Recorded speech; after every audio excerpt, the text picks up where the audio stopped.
So now that we've taken a look at all of the different types of planets, we need to be able to explain how they formed.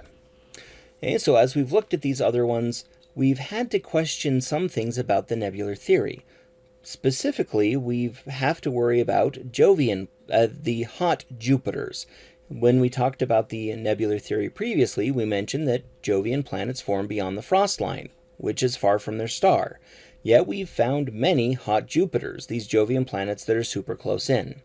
Another problem that we have with the nebular theory are these planets that have highly elliptical orbits.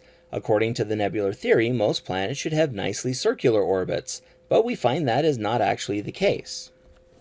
Well, as we've tried to study and figure out what's going on, we've made computer simulations. One thing that the computer simulations show is that planets don't actually have to remain where they began to form. They can actually migrate and move around due to gravitational encounters.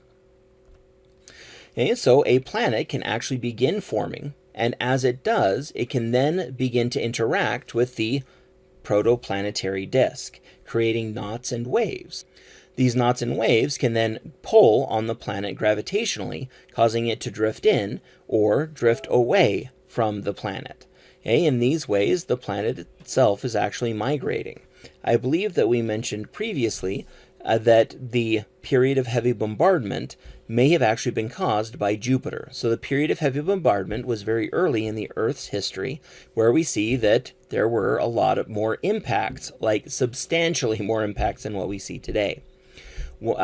Our current thinking is that this happened as Jupiter actually pulled in towards the inner solar system, creating a disruption within the asteroid belt, sending a lot of that stuff flying in. Now, to explain planets with highly eccentric orbits, we have a couple of possibilities. One of them is due to a gravitational interaction. So the idea is that we actually have two planets that formed, one closer in and one farther out, but their orbits are actually really close to each other. What can happen is on one of these really close approaches, one planet steals a lot of energy from the other one, a lot of orbital energy. What that means is that that planet suddenly gets going really fast and actually gets ejected out of the solar system. Then the other one that is left behind, that has lost a lot of that energy, is now going to be thrown on a wild new orbit that is likely to be highly eccentric. And so this is one likely cause for these planets with high eccentricities. Another possibility for these planets with high eccentricity is orbital resonances. So if you remember when we talked about the Jovian moons, specifically Io, Europa, and Ganymede, these have an orbital resonance. What this means is their orbital period, how long they take to orbit around Jupiter, are even integers of each other. So that every time that Ganymede has orbited exactly once, Europa has orbited exactly twice, and Io has orbited exactly 4 times. What this means is they keep lining up in the exact same place within their orbits, and so gravity is able to tweak on their orbits. So another possibility for planets with highly eccentric orbits are these orbital resonances that pull on the planets. Here's our 5th question. How have we modified the nebular theory to account for hot Jupiters? A. Planets are allowed to move from where they began to form due to gravitational interactions. B. We've had to account for frost line variability, allowing the frost line to move during planetary formation. Or C. We have not had to modify the nebular theory at all. Go ahead and think about it, and we'll discuss in just a bit.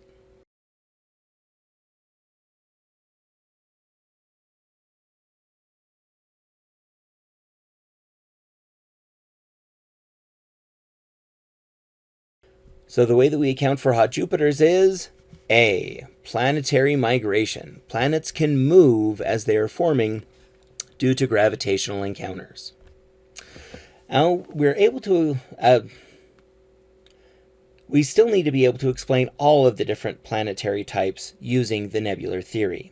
Now, some of these are going to be a lot easier to explain. For example, water worlds. A water world, again, is one of these that are slightly larger than a terrestrial planet, but from what we can tell, should be made of pretty much just water with maybe a rocky core down at the very center. Well, these ones likely formed similar to the Jovian planets, so they began to form beyond the frost line, where we have a lot of rock and ices. However, before they got large enough to where they were able to start trapping a lot of hydrogen and helium gas, the star began the solar wind, which then removed all of that hydrogen and helium gas from the star system. So they form like a Jovian planet, but formation ends soon enough that they don't build up this huge atmosphere of hydrogen and helium. Now, although we can explain some of these other planetary types, there are still some of them that are a mystery. For example, super-Earths. So again, super-Earths are terrestrial planets, but are larger than the Earth is. How is it that you get that much rock and metal in a single place? This is still an ongoing question.